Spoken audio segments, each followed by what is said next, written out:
Before we start the episode, a quick note from our sponsor, Curra Sports, your local go-to for high-quality sportswear and workwear. Operated by two dedicated brothers, Shane and Emmett. Curra Sports offer an extensive range of apparel for every sport and profession. Visit our website and social media today and experience the Curra difference. Get in contact with Shane on the email address of shane@currasports.com. Welcome to episode 17 of the How Is He podcast. Joined as always by my co-host Paul Popadoling. This week, oh no, sorry, that's a boo-boo. We're not episode 17. 18, is it? We're episode 18. Leave that in, Chris. We'll go again. Welcome to episode 18 of the How Is He podcast. Joined as always by my co-host Paul Popadoling. This week we're joined by the most sarcastic man I've ever met in my life. A man whose earliest football memory is minding cars in Manchester on match days. Played soccer as a kid with Pats before joining the club in Kilkenny in youths. Went on to play for Strefford, Castle Rangers and Killeen. He then started his coaching journey with New Oak and quickly came back to Pats to coach, taking over a group from 13s all the way to youths. He then got involved with his son Mark's side at 9 years of age. Few seasons with them. Also has experience as Oscar trainers for 2 spells and then came back to Pats 10 years ago. We're delighted to have on board with us this evening for this episode Brendan McLaughlin. Lucky, how are you? Your colleague. Your work colleague. Yeah. Thanks, lads. Thanks for inviting me. Hard to turn on €500 on the Tuesday. No, in fairness. Like. I'm delighted you had a job because that was the worst intro of all time, wasn't it? How are you keeping? You're looking well? Yeah, not too bad. You fit? Alright, no, not really. What are you doing with yourself? Very little. Are you involved in anything? I was last year. I was up with Dean Celtic under 13Bs Okay. for a spell there. Mary's brother was involved, so he asked me would I go down and have a look at them. Okay. So you know yourself then, you know I said when he was playing, went down on the Saturday, had a look, stood away from them. As the game goes on, then you're walking down the line and the boys are playing a high line and you're looking at them thinking 2-0 down after 15 minutes, like. None of the 2 centre backs like are going to be sprinters. Still a race up, Brendan, is over there. Oh, brilliant setup, yeah. They've extended the Astro? They have, yeah. They've right job. That's a great club, like. You know, pitches are unbelievable, like carpets. Yeah. Always were though, weren't they? Yeah. One of the best to play on. Yeah. Brilliant. The Prince. Yeah. Are you with them this year or no? No. This podcast is killing me like you're killing me. I go and look at a match now or training and getting a text. What are you doing? Are you interested in getting involved? Sitting outside the house in Gormer there last weekend. Yeah.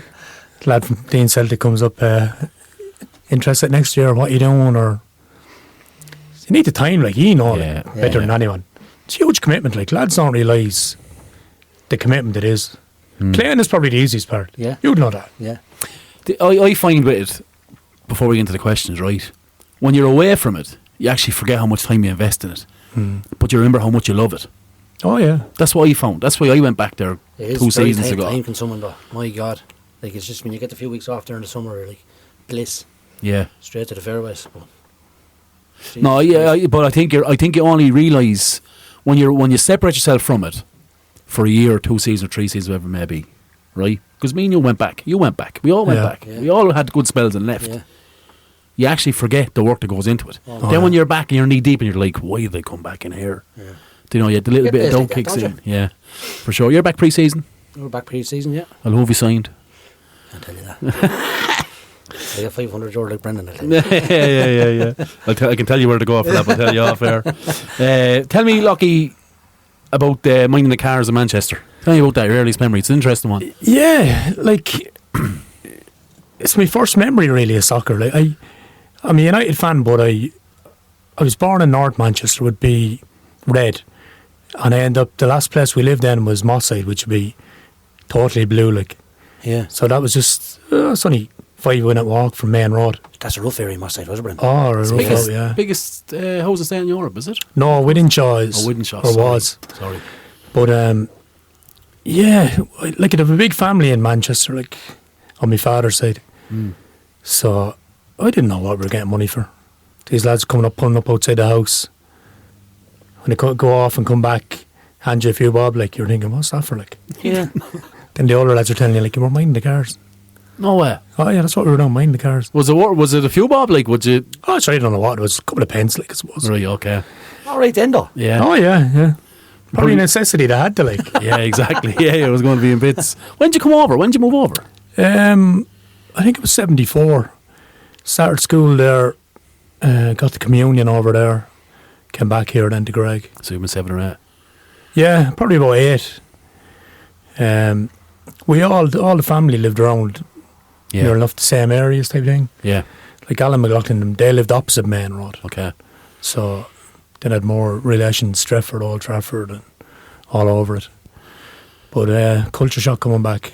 Really? Yeah, it was, yeah. I didn't think you'd use Alan's name so quick in the podcast. No, you dropped it. I know, I had to get it in quick. I was just thinking actually, I listened to all the podcasts, like I love them going round. Yeah. You know, when you've an interest in soccer in Carlow, you know, lads will tell you like they don't listen. Lads will listen all the time. Yeah, yeah. You know, lads will criticise it and, you know, you're going to get that anyway. Like, but, for sure.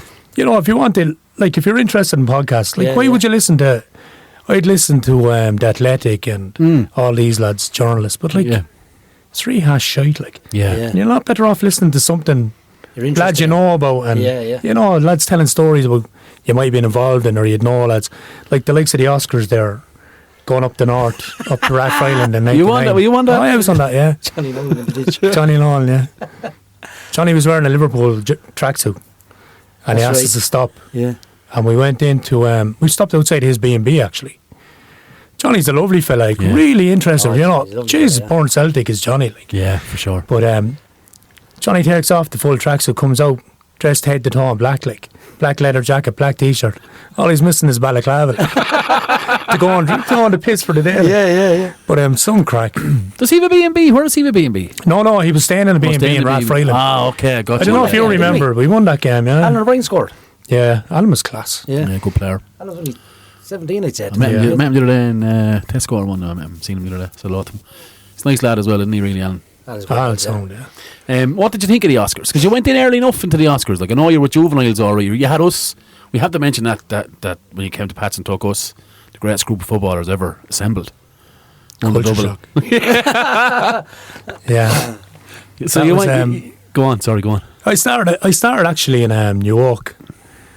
And lads were saying, what are you doing that for? Like, it wasn't Mark wasn't playing. Like Mark wasn't born at it. But I just was always involved. When I was playing, I suppose I always thought about the game. Yeah. You know, I was always interested in like, why is some lad shouting on the sideline? Like, come on, we need you. Like, yeah. Like, what do you want me to do? yeah. Like, the ball is being hooved from one end of the pitch. But like as a kid, especially my age, when I came home from school, it was the ball. Like, you got the ball as soon as you could. Like, you just out with the ball all day, pick up the ball, go into Greg, playing there in front of your house, in front of the croppy there. That was our pitch. Like, yeah, you know, and there are a few lads, the Huntons, Paddy, Yobby, Mickey, and all them lads, and Chris Lawler, and you know, Paul O'Brien, Demo's brother, and all them. And the game would go on for about 8 hours. Yeah. Someone would go off for their dinner, come back. But that's what you did. Like when you were playing there, you weren't hoofing the ball anywhere. No. You got the ball, you tried to run with the ball, you passed the ball, and then you go and play into an organised team. And it was like try and win the game and put the ball long or drive it, like, you know. I mentioned in one of the early podcasts, we used to play the back in between Ascalon's and Munster Park. Yeah. 2 shopping trolleys. Goals. Yeah. No, we it's just simple things like. But straight, like you said, straight after school, out with the football. Oh yeah, as soon as you could. Yeah. St. Felix Terrace, out in the concrete, like. I don't know what the goals are. Demo would be playing maybe. Yeah. Paul, Jim O'Brien, a few more of them, like. Play all day long, like. You go to coaching courses now and they use a word called ball mastery, where the player has to be able to master the ball before they can play. That's what you were doing. Oh yeah. That's what you were doing as a kid on the green, on concrete, kicking it off the wall. Having a solo competition, you do. Do you know, having a game of 5 goals, 5 wides, all that crap. You were mastering the ball. Yeah, Wembley. And it's actually probably only, I'd say, apart from yourself, Lockie, who I thought when you were coaching, it was a whole new world to me, being involved as a player with you, but coaches bypassed that then. And then they're forcing technical ability on kids instead of giving them a football and saying, here, go home, play with that. Oh, yeah. Yeah. Do you know what I mean? Go home, play with that. Get a little 5-a-side, go and play with your friends. Go out on the green and play till 6 o'clock in the evening there. That's how you master it. Do you know? So I actually think currently at the minute we're kind of ruining the game a little bit when it comes to overcoaching. You're taking the ball away from the kid, if that makes sense. Yeah. Do you know what I mean? Well, one way to get better, isn't it? Get the ball at your foot. 100%. Does that? 100%. That's it, like. Just, just get the ball. Yeah. The more touches you get on it, the better you're going to get. Yeah. Isn't it? Well, for me, yeah, I started doing the coaching courses. I think I've talked to you about that before, but I got disillusioned with the coaching courses. You know, doing the badges and whatever. Like, I used to actually learn. Actually, with when I started with New Walk, Georgie Ram was there. Yeah. And the first team I had was Porrigammon. Oh, yeah. Okay. But like young John Hennessy, Ross's brother, and lads like that. John Owens and David. David was on it, and my dots. Yeah, I think David was on it, and he's all the same age as all them, yeah. All them lads, you know. But I remember one time Georgie brought down what was his name? He's Shamrock Rovers manager at the time.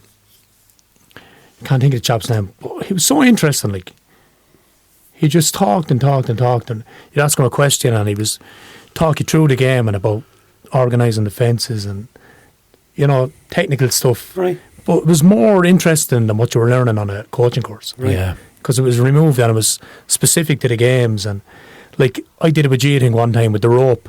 Yeah. With the back four. Oh, yeah. Doing the movement with the back four. Like, that was him. Yeah. That's why he showed me all that stuff. Like, but he'd sit there for 2 hours. If you said to him, like I'm sure the man was being paid a few bob to sit there for an hour or half an hour and do it. He did a coaching course, then he'd come in and ask him questions. He gave me an impression. Damien Richardson, that was actually Damien Richardson. I was going to say it. He was so interesting, like, but you knew he just loved the game. And you got the feeling that this man wanted to stay there all day. He'd stay there all day talking about football. Like. Yeah. But like to him, more so than going off and doing the course. His explanation was good, wasn't it? Very, yeah. But to me, that's coaching, like. Yeah. Like, I've talked to you about coaching. Like, when you go into the room to coach, you're coaching the weakest minded person there, the guy that's going to get it last. If you can get through to him, the rest you'll get through to the rest of them. Yeah. That sounds familiar, Pop. Yeah. But like, it's like you can go to any level you want in your coaching badges and get what you want. If you can't put it across properly, if you can't explain it, the delivery is crucial. Delivery is, you know, it's everything. Like, yeah. It's everything. It's everything. Yeah. And it's almost like I said a couple of weeks ago. When you're delivering it and there's feedback, you have to have the answer. Right? So, of course, yeah. So we always thought about playing out from the back. And I'd love to get 10 coaches in and ask them, why do you play out from the back? They wouldn't be able to give you an answer. Yeah. Yeah. You know, so what is your why? Why are we doing this? Why are you doing this for the player for? But how far did you go on the coaching? I don't know. Level 1 or 2, I'd say it was. So B, upper own B license. Yeah, I had enough of it, like. Yeah, well, I remember you said it to me one time, like, I'll never go on to a course again, like. And I was there thinking, well, I can understand. Like, I found it better. I think it was Gary was bringing down lads from the FAI. I remember we had Noel O'Reilly. Yeah. It would have been Brian Kerr's assistant. Yeah. And he was coming down doing stuff, like. Yeah. Same thing, he was talking you through stuff. And you're thinking, geez, that's really interesting, like, the way he puts it. But the boys are winning European Championships. Like, no wonder, like. Yeah. Jerry Smith did a session here in Carlow one time, did he? Yeah, he did, In rugby club, wasn't it? Actually, when I was with... he was the Irish junior manager. Yeah. He did a couple of sessions with the Oscar trainers. Jerry Bickerstaff would have brought him down. Jerry brought me in, and then Clock brought me, PJ O'Neill brought me in. Like, two boys were great to me. Yeah. You know, and they were soccer men, like. But I remember Jerry brought Jerry Smith down. Yeah. A really good guy as well, like, really interesting. Well, he was so calm. Yeah. Like, there was no roaring and shouting. It's just his delivery, like you said, his delivery was brilliant as well. He was I found him very, very interesting. Just to, like, you look at him and I believe what he's telling me. Yeah. You actually do believe, like, the way he says it, and that's crucial. Is it? You see a lot of coaches down that kind of try and force their ideas on. Yeah, no, don't do that. You know, force it on. No. But if you have an overall philosophy or idea about coaching, how you want to play, it'll be a rhythm. It'll be smooth. It'll just come out and there'll be no panic. Roll off the tongue. Yeah. You know, like, I think when lads try, you see it a lot with kids. you see, try to avoid queues. You see a lot of lads coaching at summer camps and young lads, and it's full of queues, and there's only 4 balls between 20, and they're trying to force a drill on a 7-year-old. It's just no good for them. Do you know what I mean? Like, just let them play. Yeah. Let them enjoy it first. Let them play. Let them play. I just, you know, did you have to change much then from when you started doing the coaching courses? Probably, yeah, a bit, because you have your own idea what you want to do. Yeah. But like, all you can do is what. It's all specific to the players you have, like. So you can't go and be Pep Guardiola, like, as me going to Dean Celtic under 13s playing a high line, like. Yeah. And in possession football, one lad nearly put his hand on the ball and stop it, like. You know, you're at that level, like. And like, that to me was, I might have said it to you actually, but it was sad to go and look at it and you think, like, when you're doing your coaching, you're going in and all the drills have to be, they can't be technical, they have to be on control and touch. Yeah. And you can't say, like, we're going to defend as a high block or, you know, whatever. Yeah. Everything has to be specific to the players you have in front of you. Yeah.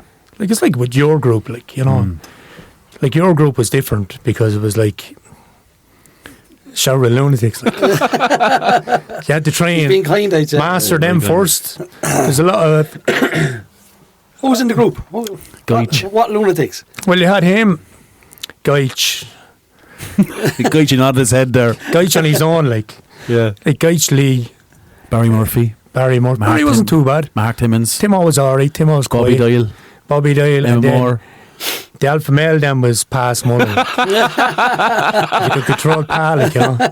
Like Pa, I don't know if you've played with Pa with the over 35, but like trying to train Pa under 13, like, you know, we're doing this, like, and one thing I always had was to try and connect the ball control was we'd play for the session, like it was an hour and a half or whatever it was. After an hour we'd have the game, I'd let the game go, then I'd step in and say, right, give me the ball, take out that ball, and I had a small ball, heavy ball, what I put in, and it'd be war over, like, why are we playing with that?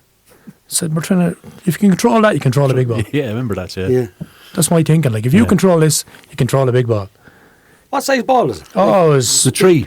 probably a 3, yeah. Tree. It's tiny. But it wasn't, it took me ages to try and find one that was heavy enough, that wasn't a balloon, Yeah. that they could actually play with it. So you play with that, like Troy saying, next minute pass one, like you're having a debate with the chap, like at 12. Like, He's lethal. lethal, like, you know. The Guys wind them up, of course. Oh, yeah, Gaich boy on the way down to Roseland, Gaich had him told. Hope this arsehole doesn't take out that small ball again. Yeah, 100%, yeah. It's a good group, though. It was a great group. Oh, brilliant, brilliant. Ian Fleming, Ian Flem was unbelievable. Yeah. Ross Dargan. Something left foot on him, hasn't he? Fleming was different level at that age. Yeah. Seamus Doug. Seamus Doug, yeah. What a player. What a player. Timo, if he had stayed in the goal, like, he was always going to go with the guy, like. Yeah. But if Timo had stayed in the goal, he would have been probably as good as Gavin, I'd say. Would he, yeah? At 12, 13, he was unbelievable. Right. Like, he was excellent. He had all the ability in the goal. I Like. seen him the other day. I didn't realise he was as big as what he is. He's a Ah, big he's unit, Some man. goalkeeper. Some goalkeeper. Like, I remember going down training, one of the first training sessions, had a match going anyway. Next thing he puts the ball down, leaves it there. Aidan O'Rourke comes to take the kick out. I said, Yeah. Timo, what are you doing? I can't kick it. I said, what's wrong? Did you hurt yourself? No, I can't. I'm not able to kick it. So one of the boys training previously had said, like, you don't take the kick out, you can't kick it. 12, like. Yeah. So Sky Sports at this stage had only been in a while. Destroyed football. Because one of the biggest problems you have with adults, like adults or kids or anything, is communication. They just won't talk on a pitch, like. Yeah. So I said to Tim, all right, fair enough, you can't kick it. Go home, there's a match on the telly, whenever. Go and watch the match. And he's a big United fan, like. I said, watch Michael or Bosnich, whoever's in the goal, watch how far he kicks the ball out. Because that time there was no playing out from the back. No, so it was all kick the ball, boot the ball, like. So the next training session said, well, did you watch him? Yeah. How far did he kick it? Over the halfway line. Right. Put down the ball. Kick it. This is 13, like. Puts it into the centre circle. So I said, There you go. Don't ever let me see anyone else kicking the ball out. It was some motley crew, wasn't it? Oh, it was a motley crew. It was like the Mighty Ducks, man. Remember the first Mighty Ducks? Honest to God, we were absolutely. But I never did anything. I always did it on my own. Yeah. All the underage soccer, I always did it on my own. And I ended up getting, like halfway through the season, to be a team, and someone would walk out, couldn't hack it. Will you come in and take them as well? Yeah. So you'd end up, I was with Bobby Dolan's team. Oh, yeah. With Bobby, Sevi, Bogger, Jamie Parr. Some players. Huh? Dennis Quinlan. I don't think Dennis was there, actually. Lee Salter. Lee Salter was there, yeah. Good players. Good players, yeah. Yeah. I was them all, really, haven't you? Yeah. Like the likes of Bogger, like, I remember I took them over and we won the double that year. How we don't know. We played the cup final in Tulla. And do you ever see Bogger play him? Yeah, Patrick Scully. He took on whoever was playing right back. He decided like he's just going to take the piss open for the match. So he used to he was doing step overs from the halfway line at your man, like, and just going past him and laughing at him as he was going past him. Like. Then he turned around and scored. Very good, wasn't he? Oh, he was unbelievable. Unbelievable. 4 foot. But he was very good. And big. A couple of times, the FX team. Yeah. Very, very good. Very strong. Yeah, naturally strong, yeah. Yeah. I had him on a team, indoor soccer team. Bobby Dolan was on it. Trevor Marfley. Bogger, I think Fran Doug was on it. And he scored a back heel in Ireland semi-final from a free kick. Just put it down, turn around, back heel in top corner of the net. Just for no reason whatsoever. Yeah. Just because he could. Nuts. Honest to God. He's a talented chap, yeah. Yeah. Tell me this. You went to a team in Kilkenny. Tell me about that. Yeah. There was a chap over his Packy Moore, Lord of mercy on him. He's dead now, but he was a photographer in later years. He'd see him at I used to meet him at all the hurling matches. Okay. But he was a photographer, I think, for the Kilkenny people or someone. But for some reason, he started a soccer team. But we weren't really, I wouldn't say we were ever really official. Like, there was a few of us from Greg playing. It was myself and Paul O'Brien were playing. And I think Demo could have been on it at some stage. Don't know who else. But you might have pick you up at 9 o'clock in the morning, maybe. 4 or 5 lads in the car. And you'd go to Portlaoise, Abbey Leaks, all the little village, Ballarone, all these places around. And he'd have 2 or 3 lads from Kilkenny with him. And he could be, I remember one day we played Longford Town up in Abbey Carton. And we were going Tullamore, Tipperary. Was it League of Ireland, like, or was it Leinster? Oh, Leinster Youths. Was there a Leinster Youths League? At that time, yeah. But I remember... game, is that it? Oh, yeah. Tony Dunn was playing. I remember Tony from Durrow. And this Packy said, like, if you score so many goals, I'll give you a pair of boots. So he's fucked up buying your man boots, like. Tony was unbelievable player. Like. Podge McMahon played in goal for Laois. Yeah. After Nolly Delaney hurled for Laois. Lads like this, like. But, nice lads, but I don't know. You asked me where was your home pitch. I remember one time he said our home pitch was Culla Hill. I remember scoring over there. Another time we were playing in Kieran's College, like. I'd say if we had been seen playing soccer in Kieran's College. A murder. Oh, it'd be war, sure. Where did you play? Position? Up front or midfield. Okay. Centre? Yeah. But sure, you were filthy. No, I wasn't actually. No. Killed with asthma all my life. Oh, really? Oh, killed with it, yeah. So did you struggle? Did you play with an inhaler in my hand? Like. Go away. Yeah. You had to? Had to, yeah. It wasn't controlled at all. Like. So I meet young lads now, like, and even if I'm mad into the hurling, like, I'd go to all the undergrad games, like, this weekend we only did 4. We could have done 4 Saturday. 4 games? Oh, I'd go to one after the other, like. From, like, championship? Anything at all, yeah. Martins? Oh, Martins. I went to Martins Sunday. Was it Sunday? They were in Paulstown. I went to Callan Saturday. Cormor in Callan. I was going to go to see the Shamrocks playing. Yeah. But I didn't go there. I had enough Cormor there. So. Would you go to soccer games? Oh, I would, yeah. Have you seen Pats? Have you known junior soccer? I haven't been to a game in Carlow in I don't know when. Would you keep an eye on it? Not really, no. No. That's obviously because we're young. Interested in the hurling out in soccer, would you? Well, if Dean Celtic were playing someone decent, like, I'd go on down and watch it maybe. Yeah. Be there on a Sunday morning, I'd go over and watch it. But no, I'd be more interested now in the hurling. Yeah. I love the hurling. Yeah. Yeah. You're late to it as well, aren't you? Late enough to it? Jesus, yeah. About Yeah. 20 years ago. Remember you sure even when you were with me at Pat's last time, sure was you used to go to all the games. Oh yeah, myself and Cottle Ranger Yeah. come in for. Let's talk about the effort you put in. Like I remember, we'd be down Tuesday night. It was Tuesday night, Friday night. Tuesday, Fridays, yeah. Tuesday, Friday, Sunday. It's Tuesday night, like you'd be there an hour and a half beforehand, because I did the cooking. Yeah, that's right. So I'd go off and I'd prep all the veg, and I did pasta for after training, like That's right. with vegetable sauce. So I'd get down and do some of the training, come back up then, get the food ready for the boys coming in. He brought in all the biscuits and all the drinks and stuff. Then we'd have maybe the Talbot then another night. That's right, yeah. And then Sunday morning we were there an hour and a half before. You know, the matches would be... You used to get them 11 taped, o'clock. didn't you? Yeah, it's got recorded for a while, yeah. Yeah, and try to analyse it myself. But like, the big thing, the big thing with me was the psychological side of it. I went back and I studied psychology in college. I just wanted to... I've said it to you, Podge, before, I think. Like, you go into a dressing room, it's like going in and teaching. Like, if I'm teaching you, if you're an electrician, Yeah. and you're serving me your time with me, if I give you something to do there and come up and look at it and say, start dating the show, what the fuck are you doing, like? Or give you half the fucking information you need. Yeah. And every time you make a mistake, I'm standing there roaring at you, like. You're not learning. You're not learning, like. No, you're not learning. And you're going to get fucking... Like, it's no different than sport. Yeah. You know, you have to get through to people, make a connection. And all... One actually course I did was... I think Morris Price, he played for Villa. Like, this man could have been 70. And he was tutoring the course with Ger Dunn. Ger actually worked in the post office with me. He was Ireland... He was working with Martin O'Neill. He was the analysis, yeah. He was analysis. He was head of that. Poor Leashman, isn't he? Poor Leash, Yeah. yeah. Lovely fella. Yeah. But they were running the course. So Morris Price says, right, come in. I'm going to give you 3 sayings. I hear, I forget. I see, I remember. I do, I understand. Write that down on your folder. That's the first lesson of coaching.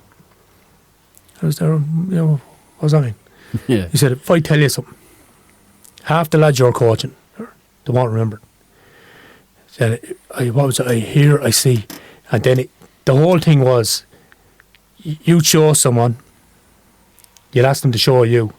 And if they couldn't do it, like, Yeah. so you went and explained it again to them until they did know what to do. And that was his whole coaching Was that philosophy was that. Big demonstration. Yeah, Big yeah. on it. How deep did you go into psychology? Was it sports psychology? No. I'd read an awful lot in sports psychology. I'd be a big reader, like. Was it something you'd look to do? I'd say you'd be deadly at it now. I'm too old now. I started during COVID. I was sitting in the college in COVID. Come on, clear out. We have to go home. Go where? Yeah. Was it an evening course in Carlow? Evening courses, yeah. Loved it. I was Did you? looking. Yeah. Fuck. It's something I'd love to go into myself, sports psychology. Oh, it's so interesting. Like. Yeah, it's very interesting. Yeah. I just kind of have a little internet search there, and you'd see lads doing it full time, like their career is sports psychology, like going doing talks to clubs and like junior clubs, Yeah. Yeah. senior football clubs. You know, I actually might do a course in sports psychology because it does intrigues me, like, you know, the psychology behind things. Because when you're going in and coaching a group, sometimes you neglect what goes on in the dressing room, or you know, this lad's been late 10 minutes 3 times over the last 4 sessions. Why is that? Yeah. And I know I said weeks ago I don't care, it's hammer time, but there's just a little kind of bit of grey matter there that's saying to myself, Yeah. what's the psychology behind this?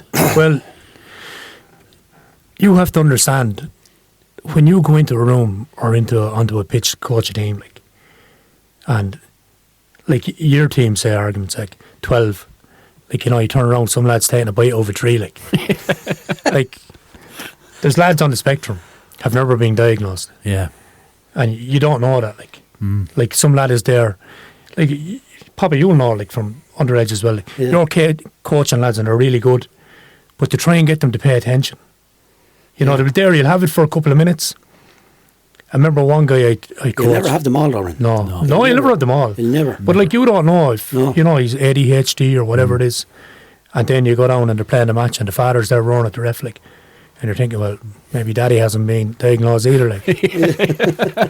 But like, I was always mindful of, you know, you don't know what's going on at home. No. Yeah. What's coming in, like there's lads involved with teams should never be involved with culture. Like I know I've seen you working, like it's a different gravy, like, but I was at a hurling match there recently, a minor, and there was parents beside me, and there's normally in the hurling there's you have the main man and you have 3 lads behind him, like Banished door. so the banished door was given, the boys were given the direction to this kid, like your man was really 16, they told him what to do. But the other lad, the one of the selectors was a mining, so he turns around, calls him by his surname. Where the fuck are you going? Like, get the fuck back there.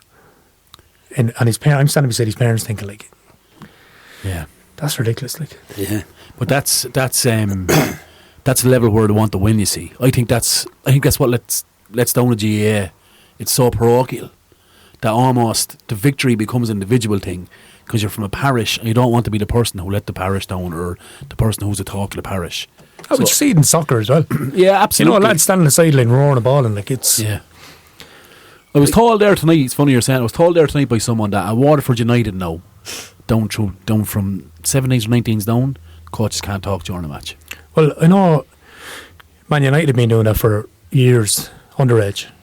I think there's a counter argument to it though. Like if you're a coach on a sideline and the game is 5 minutes old, and as you said, you're playing very high, like surely if you can observe that, you're going to try and pass on the message that. Oh yeah, but there's a difference between passing on the message And running shouting.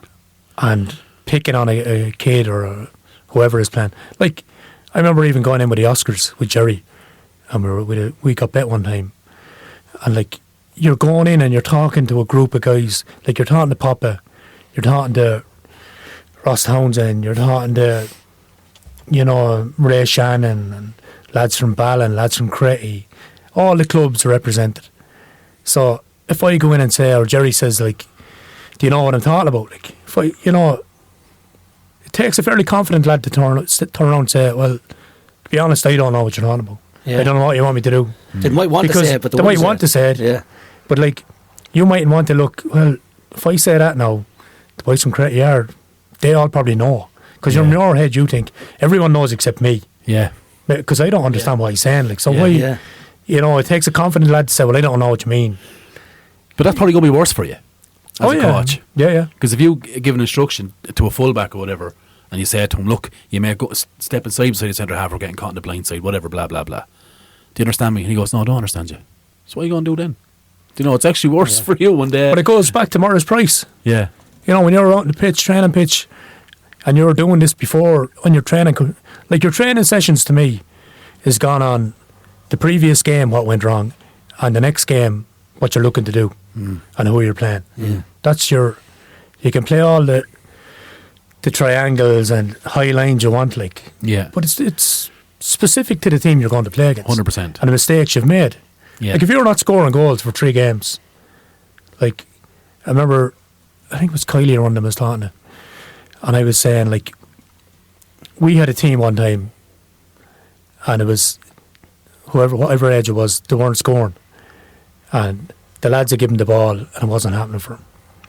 So I pulled the two of them together. I said to the midfielder, what ball does he want? He said, what do you mean, like? I said, well, you're playing the ball into him, like, what ball does he want? I don't know. I said, did you never ask him, like? I said, you're a team, like. What you want to do is try and figure out each other. So you need to know what he wants. I said, he might want it over the top, he might have pace, his ball might be over the top, split the 2 centre-backs, put him behind them, give me a run on. It could be put onto my left foot, have it running, you know, bending around onto my left, bending onto my right, whatever, like, but if you haven't got the information, like, you can't turn around and say to him then, fuck's sake, like, what the fuck are you doing, like?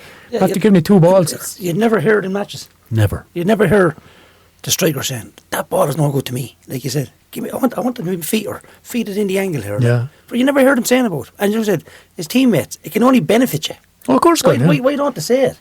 But it goes back to the point you made. You don't want to say it because you don't want to pretend that you don't understand. Yeah. I've coached lads at 12, 13 that have a better understanding of football than lads in their late 20s who think they're good footballers.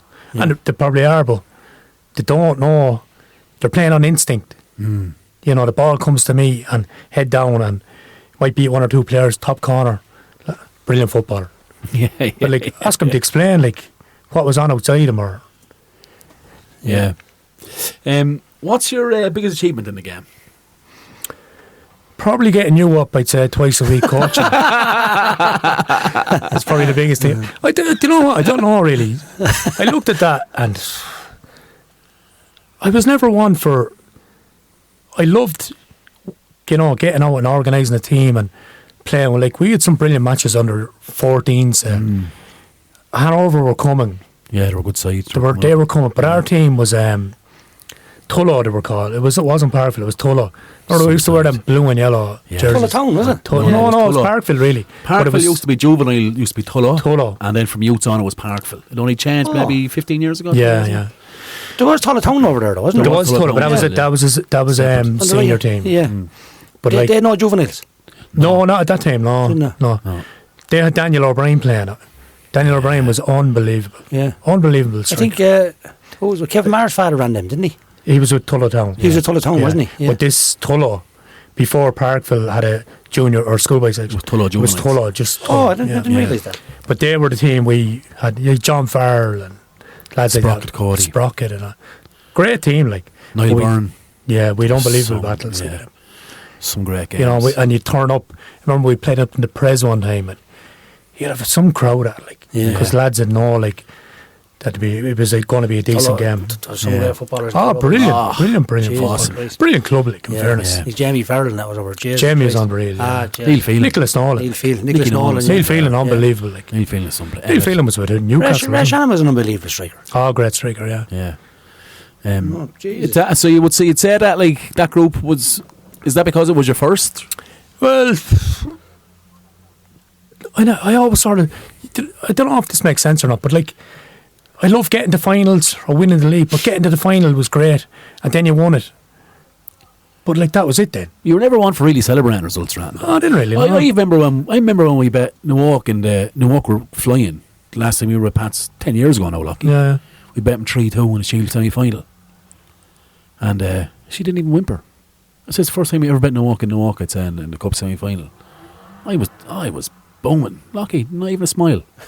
Just another. I didn't know. Do you know what? I enjoyed it, but I know the impact you have on him, I said. But you know, it was. I loved the winning part of it. Like I remember Mark's team. We got to you were up at the game, I think. I was, yeah. We played up in Dublin. We were down to the quarters, I think, under 15s. We had some great battles. We had about 5 matches in Waterford.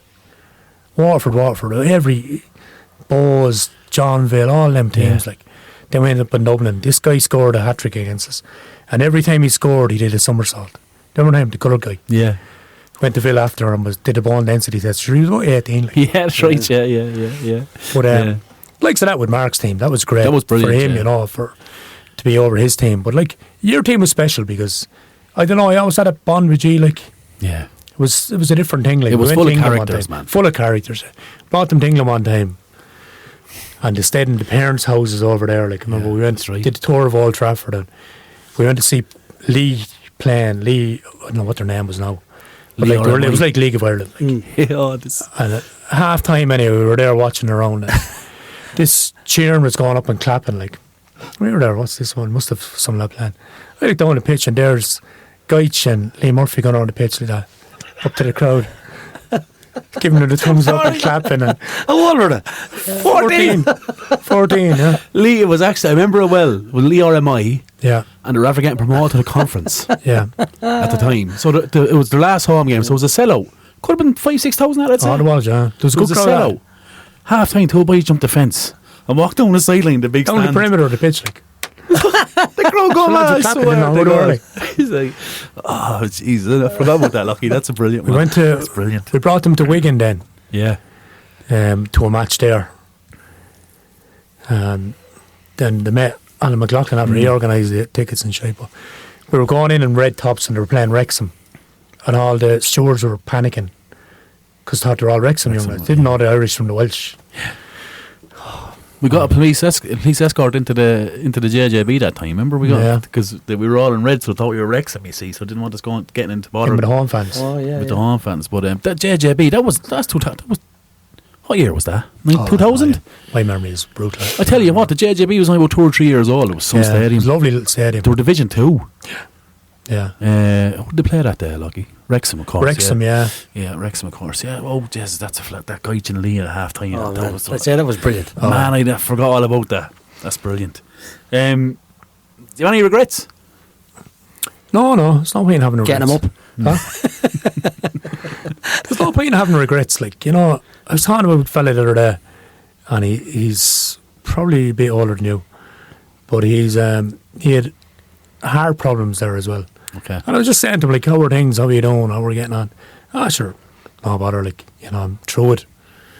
I said, you know what? That's the right way of looking at it. I said, I was the same. Like, I was told I should be dead.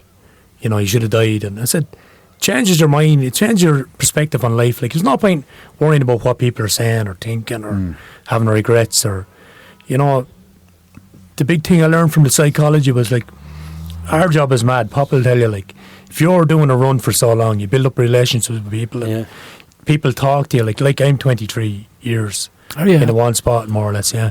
So, like, I'm, you know... You're part of the community, aren't you? Yeah, you're part of the community, like, but you're talking, people tell you stuff like, I'm suffering with clinical depression, like, go ahead. You know, I thought someone else, you'd say something to them and it'd lead to, I'm struggling a bit, and, you know, why, what's wrong? Next when you're there, turn off the fan 3/4 of an hour later, like, someone is telling you their life story, what happened. You never know what's going to happen in it. Oh, that's like coach, like, you would have went back of course, and, you know, you'd be talking to them and then you'd end up meeting them and have a chat with them, and, you know, everyone has a struggle, like. But the problem is everyone wears a different mask. 2 guys I know, like, were really outgoing, really, you know, really great crack and all, but we ended up talking a couple of times, different lads, and telling me their story, like, you know, saying, like, I'm fucking struggling here, like, you know, I fucking really am struggling, like, I can't cope at all. And loads of money, everything going for them, but everyone has a mask. You think I'm doing great and I think you're doing great, and the same with you, Pop. You know, but, like, everyone has something going on, and you know, why fucking knock someone, like, the country though is great though, Brendan, isn't it? Oh, the country people are great, like, it's so different doing the post in the country than doing it in the yeah. Like, it's Brendan, you could literally stop, you'll be talking to someone there 45 minutes. You didn't even think about it. Telling you his whole life story, and my mother's not well or whatever. You know, it's just... So you were at a point where you used to park at the bottom of the road and used to come down to you. You told me that before. Yeah. He's park at the bottom of the road to come down to him to get theirs. Yeah. But, like, you know, people are living on their own too. They're going, you know, during COVID, like, I remember meeting people, and people were at their wits' end, like, you know, didn't know what to do, maybe lost their job, and, you know, did no one, you know, maybe the wife wasn't working and she was going off with the kids and he'd lost his job, or vice versa, and started telling you, like, so you give them all the same advice. I always tell people, like, you know, a lot of people's problems are in the past. You know, we're all great, and then you get a few fucking pints in you and you start dwelling on things that happened to you before, or dragging them all up. Like, you know, it's, and everyone does it. Like, everyone has a past, or you can't change the fucking past. It's hard to realise that though, Lucky. It's easy come up with the formula to fix it, to say, well, don't think about the past, right? Yeah. I agree to 100%. Everyone has, you know, puts on a mask at times. I know we're diverse here to a bit Wellbeing Podcast. Yeah. Welcome to the Wellbeing Podcast. But when you get into, if it's there at all, I'm not sure. So I think with the wellbeing thing in today's day and age, you need to be given the tools by your employer, by, you know, the welfare, whatever, because it is a thing now. It's massive. And we're probably in a position where more people are actually talking about it. Well, you look at, that goes back to my point about the kids coming in, especially kids coming in, you're coaching kids. Like, the last crowd I had with Cormac, like, it was a B team, so, like, you had some good players, but the boys over them couldn't handle them, so it was easier. No, you're making the cut, go down and play with the B team there. I had a few of them lads, and weren't, you know, like, I remember training a team one time, and one chap I'd be training, I'd be doing the talk, and we'd get set up and we pre-match, And he always had the word. No matter what you were talking about, he had to keep putting in, like. There was something, like that it's ADHD or whatever. Yeah. You know, like, and you have to sort of tolerate that as well, because after a while you see the pattern, you think, you can't just keep telling him to fuck off, like, or listen, shut up for a minute when I'm talking.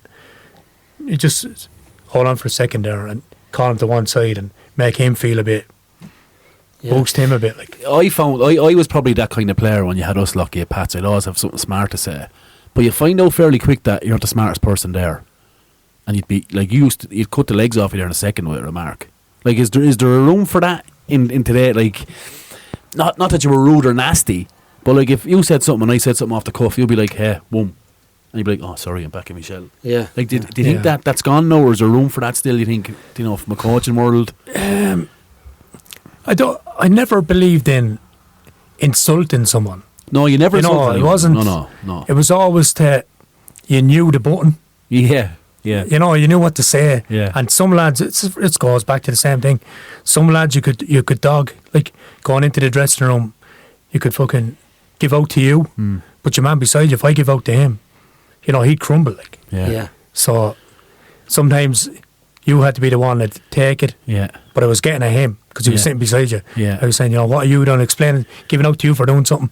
But he was involved as well. Yeah. You know, you have to figure them all out. Like, you have to figure the dressing room out. Yeah. But that's a separate thing from being a coach. That probably links in with the management side of things and having the interpersonal skills to be able to do things like that and see things like that.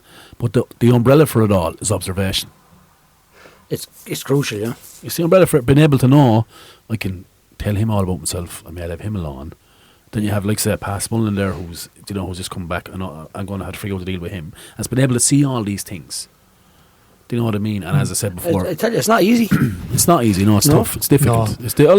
I said it here a few weeks ago. Biggest inspiration. I mentioned this man. I mentioned Brendan, and that was the thing. It was how he controlled the group. There was not that, and you were probably only started your kind of coaching journey, and it was an eye opener. Yeah. But it was simple. But it was actually, when you think about it, it was bigger than that. It's how you can, like you mentioned the group you had with me, pack of lunatics. But it's how you controlled them. Is what I was like. This is brilliant. Yeah. This is excellent. This is sport 101 here.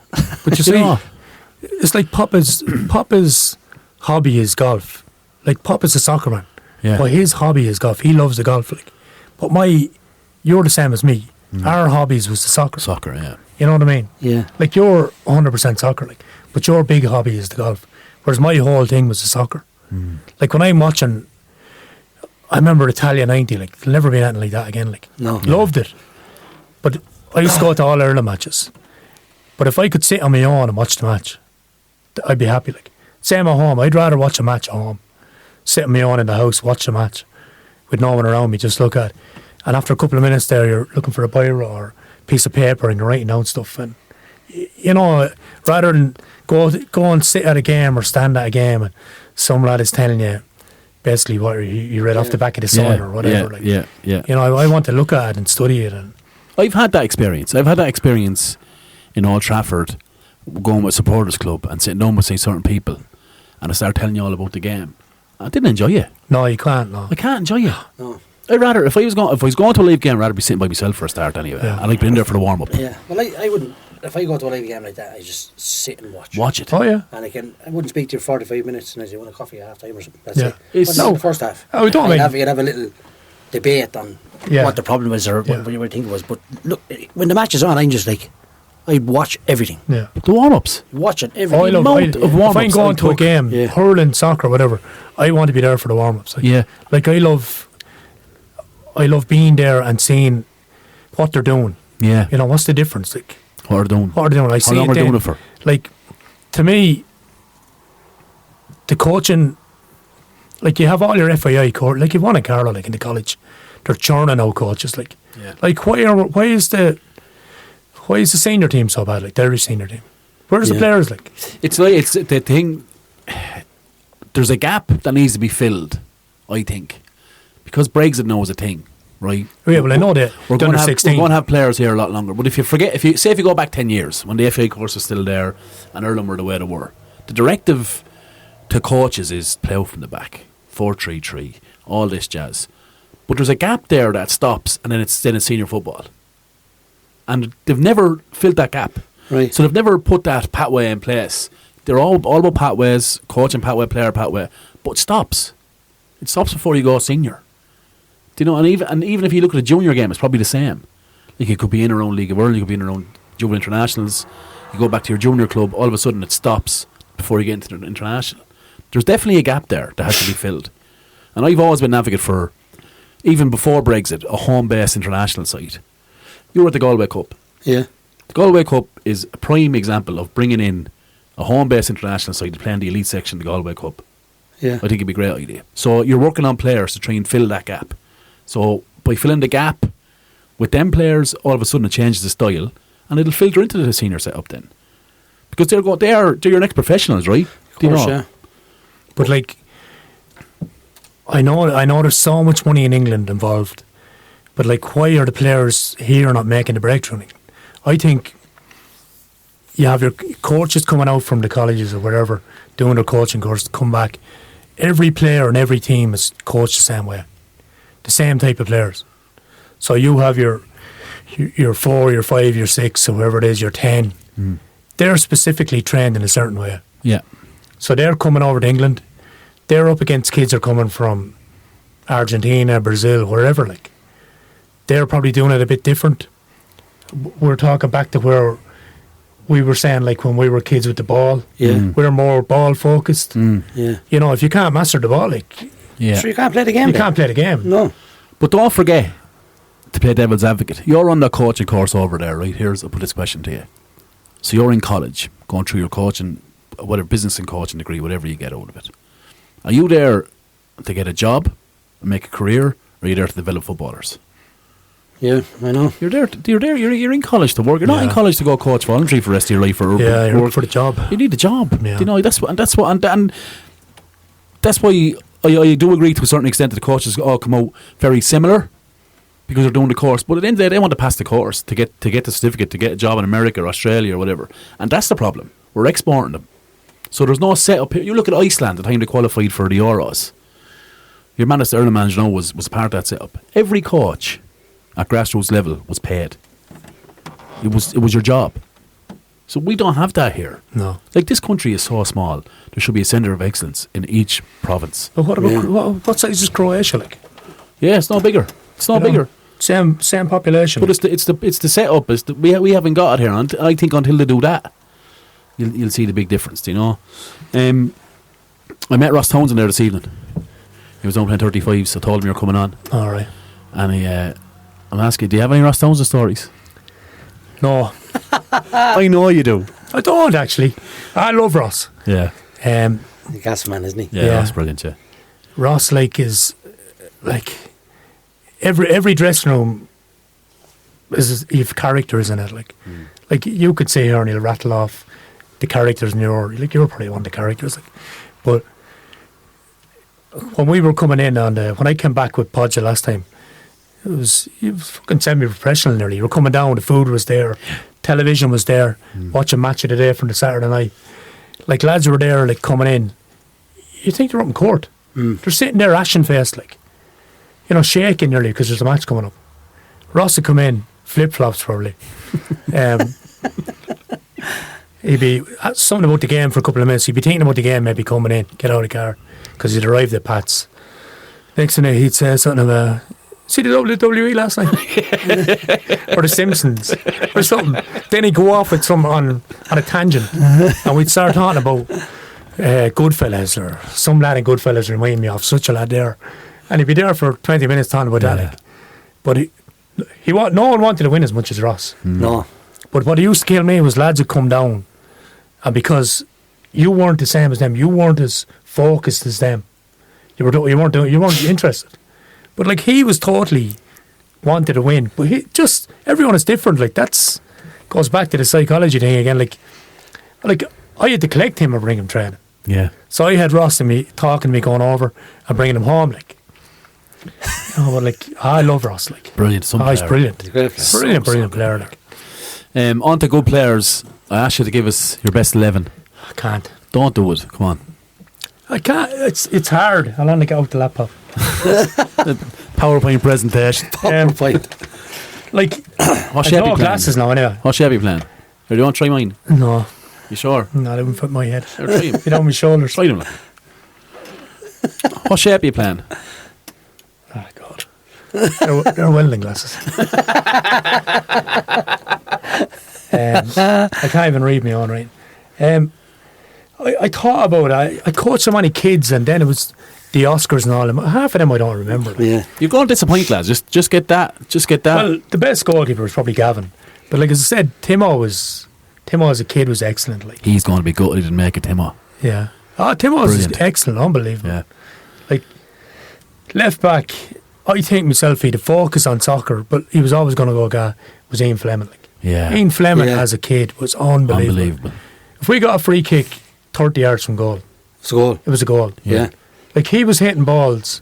Like, I've seen him taking corners at 13 that lads junior soccer wouldn't take. Like. He scored direct from a corner. Oh, he would have final. scored direct from corners. Yeah. He was so powerful. Like, he had a pair of legs on him. Jesus Christ. Yeah. But, like, if we got a corner, he was hitting them too well. Like, Yeah. because Some strike of a ball. he could Yeah. land it at the back post. Like, Yeah. and the same with free kicks. So free kicks, like, you'd be pitying kids in the goal. Like, Yeah. But even when you say he's like, you think, oh, he was only a kid kicking him 30 yards, they were actually proper whipped. Like, Oh, you're yeah. talking like dip, whip. And Oh, the no, balls, everything. them were heavier, Brendan. No, the Yeah. ball was Do you know? never heavier. Yeah. Like they He were, was- they were sweet. There's Like, no yeah. weighted balls then. he was But he good. was a powerful kid. Like, Yeah. like I reckon if he'd have stayed playing, left back probably would have been his position. Imagine him overlapping. Like, Yeah. you know, he had some sweet foot on him. Like, centre backs. Swanee to me was, I had Swanee for a couple of years. I know you had Swanee as Oh, well, man. Papa. Swanee was different gravy. Like, Unbelievable. like it's never seen him flustered, Never see him flustered. Never hear him shout. never heard him shout. You mentioned that When he goes to the SFI ground, he wins his tackle Oh, every yeah, time. Yeah, You mentioned the SFI game. Remember, he was marking your man that was on the way to Villa, yeah. and Swanee never gave him a kick. That was one of the games. I can remember him sweating a bit. Okay. But like, your man was 3 years older. Like, yeah. but like any other game we ever played, like, Yeah. what I wanted in players was, I wanted 7 out of 10 players. Lads be scoring 7 out of 10. Yeah. After a game, I'd mark lads in my own head what they got, like, just, you know, as an intro, just to give me some guide. And I always wanted lads getting 7 out of 10 Yeah. at least, like. Yeah. And Swanee was 7 out of 10, like, Oh, all the time. he's always his own person too. Remember the youth team in Hanover he was in? They're under pressure with the Gaelic. Always was, yeah. Always his And own person. He was like, if they don't want to pick me for the Gaelic, Yeah. I'm not playing the soccer. He said, Hanover's my club as well as their Oga's my club. They can't tell me what to do. Yeah. He said, if they don't want to play me in it, they don't want to play me, that's it. But he said, I'm playing soccer and that's it. Yeah. We're there for him, lads. No, I'm not playing. Yeah, yeah. He hurt. Afraid. He's hurt back, is it? He's back as kid, yeah, he gets terrible trouble with his back. Yeah. Playing big golf, though, right? Yeah, but he could seize up any moment. I'll go away. Yeah, he gets terrible trouble with it. Such a He's only shame. 30, like. Yeah. Yeah. Some Same as player. Mark. Oh, he's an unbelievable player. I loved him. Great player. Seamus Doug, you mentioned Seamus earlier on. Like, Seamus Doug played centre back for us. Like, wasn't big, wasn't the quickest, could run all day, like, Yeah. cross country running, but could read the game really well. Like, And so tidy on it. yeah, very, very tidy. Yeah, but like with the Oscars, I remember DJ playing. Oh, David James. oh yeah, centre half, yeah. Yeah, from Tullow. Like, wasn't the tidiest, wasn't like, No. but like as a defender, like, He was a like, proper defender, wasn't he? Oh, proper out and out defender. Like, you'd want him playing all the time. Like, and you'd Tough Mick out Roach too. playing right back. Yeah. Like, Mick Roach like worked with us for a couple of months there. Yeah. Like, if he was in the room, you wouldn't hear him now. Just so quiet, and Yeah. he'd be apologising for, you know, just talking too loud to you or something like that. But take your life when he's Yeah. playing soccer. Good player. Oh, unbelievable player. Engine, like, oh, jeez, up and down. Fit, wasn't he? Fit man. that team, that Tullow team was brilliant. Excellent. Jamie Farrell, Kevin Lynch playing middle of the field. Kevin Marr. Kevin Marr was in it, and Kevin Lynch's brother was in the goal. Yeah. Ray Shannon. Ray Shannon with Jamie Farrell up front, like. Nicholas Then there was Nolan. 4-4-2. Nolan. Nicholas Nolan could play. Jamie could be on the wing, rapid. Yeah. Can't catch him. Yeah. You know, player. Nice lads as well. Yeah. Like. Yeah. Then another centre back I always admired was Rammer. Rammer to me was. Yeah. What shall we play there, Lucky? Huh? What shall we Don't worry about shapes. But Rammer, I remember Rammer. First player I'd pick would be Rammer. Unbelievable. He'd be a captain, wouldn't he? Oh, captain, Yeah. warrior, like. Rammer's in better shape now. I meet Rammer regularly in Comer. Rammer's in better shape now than he was playing. Yeah. He's probably 10.5, 11 stone. Go ahead. Yeah, not picking him. Hardy as well. Oh, So hard. boxing, you see. Did the boxing in Dolan. He's such like they 100%. I'd say apart from Blackjack, Very similar. Very similar. Very similar, yeah. both of them are very similar. But Just, look, you want them in your team, don't you? yeah, That's 100%. it. But Rammer, like, small. Never see him lose a hitter. No. Never miss a tackle. His timing was brilliant. Unbelievable. Like, Yeah. Unreal, yeah. Who would I got? Centre. Young lads, I had Jamie Bulger playing as a kid. Animal. Very like Ian Fleming in that regard. Jamie Bulger. Jamie Yeah. Bulger. Plays golf. Oh, yeah. Jamie- Jim is the father. Yeah. Yeah. The butcher. Yeah. Yeah. Jamie was Jamie unbelievable. good, was he? Unbelievable. We yeah. had him at Patcher, if you remember. Very, very strong as an ox. Yeah. Rapid. But he played on the wing. But I remember you were gone. You're probably going with Poppy. You were gone to, I think it was Barcelona. And Oh, we yeah. drew. You were gone with Dackard. You were gone with Oh, Dackard. that's right. Yeah. For a weekend. And we ended up, who we drawn the cup when he Credit Yard. Credit Yard were the champions. Like, Yeah. go out there and we were missing a few lads. I thought, Damien Locke was the manager. I thought, what are we going to do here? Scutch. Like, scutching here. Yeah. Like.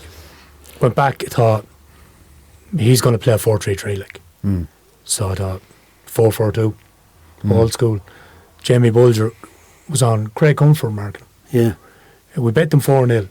Beautiful. I think he scored twice. But just, you couldn't Big, stop strong him. chap, isn't he? Unbelievable Yeah. strength. Craig would be the same. Craig was a savage golfer. Hits it miles. Yeah. Just naturally strong. Yeah. That's just Strong. All Were the you ones are playing him stronger. on the right wing? Wings on the right, yeah. Go on. Rossi with the Oscars, of course.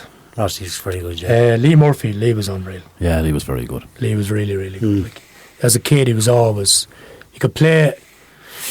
I love going... I have a big thing with... if I was passing Pat's lawn and seeing Jelly there, I'd pull in and talk to Jelly. He could be there for an hour. My big thing is, with kids playing sports now, is their motor skills. Yeah. Kids can't run. Yeah.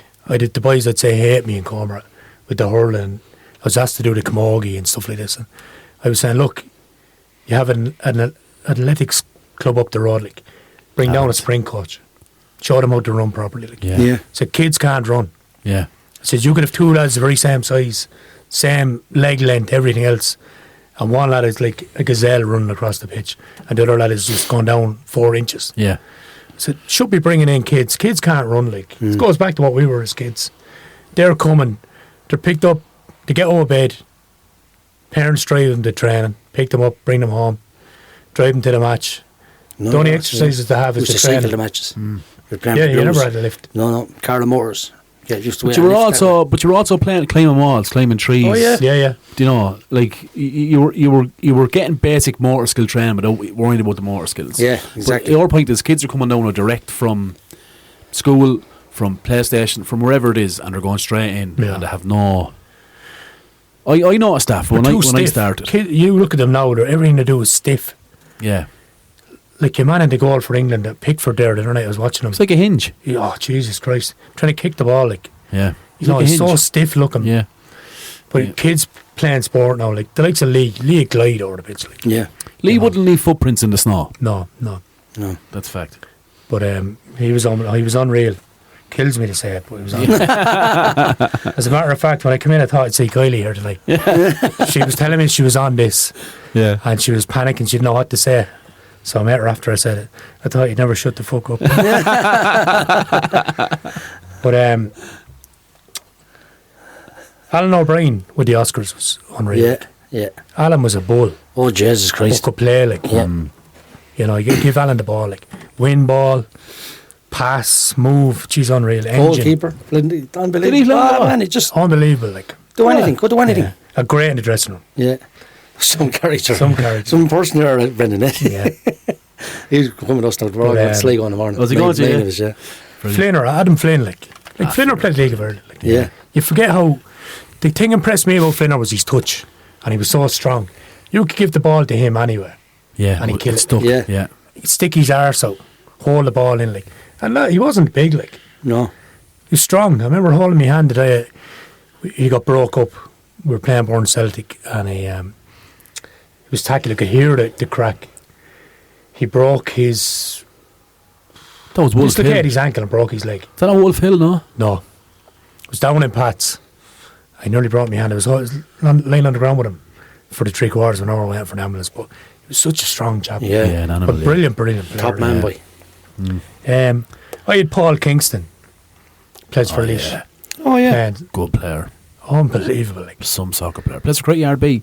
does he play for But Creighton? before he goes to Laois, yeah, he plays a few games Creighton RB, Yeah. yeah. Oh, he was at Vale one morning playing Creighton RB after getting best 7 the week before. Kingston rolls up. Evan O'Carroll rolls up. Sure, two boys are unbelievable. Yeah, Big units, ain't they? big unit, great touch, great man to pass the ball. Yeah. Yeah. But power, Jesus Christ, scored some goals for us.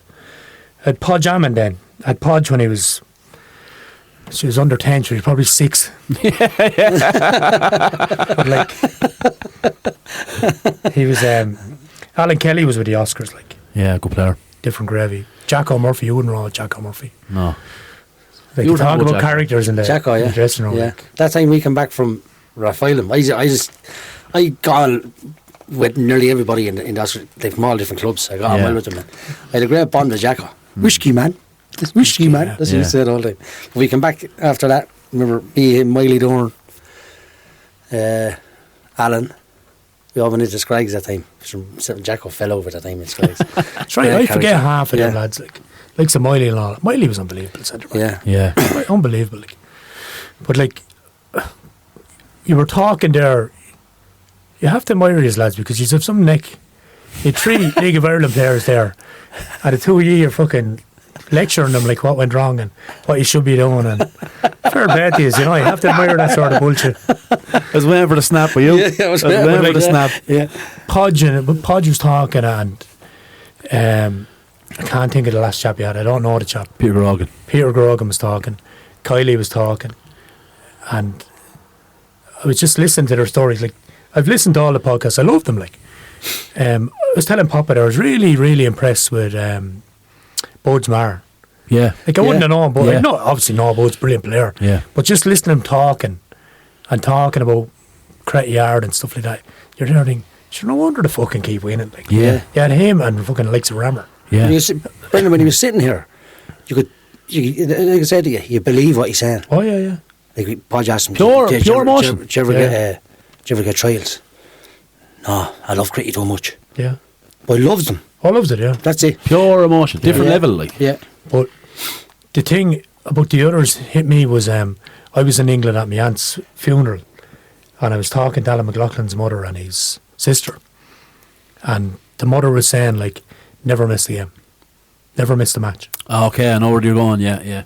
You know, it's, you know, you can have all the skill you want. Like, there's kids going over to England and going into academies, going League of Ireland, and you'll always hear stories of lads were as good as me but couldn't make it. Like, just hadn't got support. Is fucking huge. Like, Massive. I remember Podge Ammon What's playing. Alan doing with himself now? He's dead. Oh, is he? Dead, yeah. Jeez, I didn't Dead know 3 years, yeah. Oh, is he? Yeah. Jeez, I didn't even know that. He was head of Scored a the... goal in Northern Ireland, wasn't it? Yeah, yeah. Got to the World Cup 94, man. Millwall, is that what he played with? Was it Millwall? No, he started off with United, actually. And he... Played in Wigan, obviously. Bury. Was he Bury as well, was he, for a bit? No, he started with United, went to Torquay. Who's in the front row? Looks like Theo Jackson. Didn't he look? Yeah. I think one of the Jackson 5. Oh, is that that's That's the first team behind What's that, him. 1990, is it? I don't know what age it is. But he started there, went to Jesus Torquay, Christ. Yeah. got a break, went to Ron Swindon. Atkinson, is that who that is? Isn't it the Yeah. manager? Yeah. Did very well at Swindon. Unluckiest player ever. Well, he wasn't because he got called up for Ireland in place of Gary Waddock. Yeah. But he, before that, they played a B team international down in Flower Lodge, and all my relations were home. I couldn't go to it. Okay. But he scored one and made the other. Tony Adams was centre back for England's B team. Shearer, Carlton Palmer, all these Premier League players. But Sharing pictures here. he was he got called up for Italia 90 on the back of that. Did he? Yeah. I didn't know he went to Italian 90. He went to Italian 90. Oh, he Gary did, yeah. Wallach was in the squad. It Yeah. was terrible. Do you know who I loved playing that? after. Even when it wasn't Italian 90, USA 94. John Sheridan used to love playing. Yeah. Great midfielder, wasn't he? He was in around that time with Alan as well. Yeah, a few squads, wasn't he? He's Stretford. He was lived up behind my uncle there. I didn't realise that he was in the Italian 90 squad. Yeah. Alan McLaughlin. He got I in. would have been very young, so I would have only Yeah. been 5 or 4 or 5, like. Yeah. He got in there. No one pressed pause. Lucky just took a break there. He got in. That's a picture of Podge there in his head. No, it's not me anyway, I wouldn't think, is it? He got in, but Gary Wallach was in the original Italian 90 squad. Okay. Went to Italy. And then he was standing in the hotel room. Jack Charlton pulls him in, dropping you. And Alan walked in as he was walking in. Go away. Who did? Gary, Look at that, Pop. Gary Wallach. Oh, yeah. Red haired chap, midfielder. Yeah, from yeah, QPR. yeah. Good player as well. Like. Is that the year we won the double lucky, yeah? Could have been, yeah. Jack Charlton told me he was dropped. You've I dropped, am in yeah. it. He was in Italy. Jesus. Sent him home. I was your assistant manager at your jockey because remember I heard. broke a bone in my neck and lost me I two was the front coach teeth. that laid the golden egg. Yeah. That was me. Yeah, you created me, brother. That's actually responsible. There's one I had at home. St. Pat's. That's me and Frank Feeney. Oh yeah. Bobby Dillon. Adam's father. Frank from Ballon. Yeah. Yeah. Adam's father. Frank was a yeah. great player. Yeah. Bobby Dillon. Bobby Dillon gave it up after that game. That's in Paul Merson. Morse, yeah. That's in the That's down in clubhouse. That's Pacelli Pacelli Avenue. Avenue. Yeah. Go away. Yeah. That picture's in the clubhouse, yeah. In Pat's. Is that what Yeah. happened to Paul Merson? Yeah. Yeah. Went on the drugs He's still in, I think he's still in Mick O'Shea's house, was it? Miko, seven Miko, yeah. Miko, yeah. Paul Merson. Yeah, Paul Merson. That was great though back then. Like, Yeah. I know clubs go everywhere now and all that, but that's the one great thing about Pat's is they're always, if you're any interested, to take you out. Like that trip to England we went down was deadly. Yeah, yeah. It was brilliant. Yeah. You make friends for life. You bond in a way you can't bond going Yeah. training twice a week. Like, Yeah. you know, it's you'd know from the Kennedy Cups and all that. Kennedy Cup is a brilliant tournament. Unbelievable. Yeah. Like, there should be more emphasis on it, really. Yeah. You know, it seems to be dying down a little bit. It's removed from it, yeah. Well, look, League of Ireland's taken over. This is the route they want to go. I get that to an extent, right? But I just think if you have the platform to put on a showcase event like the Kennedy Cup, it should be the be-all and end-all for every young player. It's your showcase. Yeah. Do you know what I mean? It's a fantastic tournament. I know we say it every fucking Yeah. week. I'd say lads just But like- listen to it. It's coaching is it's a tough gig because as you go up the levels, you know, you could have went Popacella, gone to England and play. Like you're up against a kid is as good as you, and you're relying on someone's opinion Yeah. to turn around and tell you at 15, Yeah. Yeah. nah, you won't make it. Yeah. So like, what does that do to a child? Like, Ruins them, sure. Finishes them. yeah, So many Yeah. times the right keen knockback. Very story. Yeah, but yeah, sure, unbelievable that's- story. Too small. I was sitting outside the house and Cormac were married there the other week, and a guy came up from Dean Celtic with his young fella. His young fella's a really, really good soccer player. And I was talking, I said, well, Casey, how are you getting on with the Kennedy Cup? His father said, he's not really getting a run. Doing well last year, but I said he's too small. So I says, just was a little lad playing for Argentina there for a few years, wasn't bad. But he was, I said, Casey, don't ever let anyone tell you you're too small to play. Yeah. I said, that's someone's opinion. Yeah. That means nothing. Yeah. Yeah.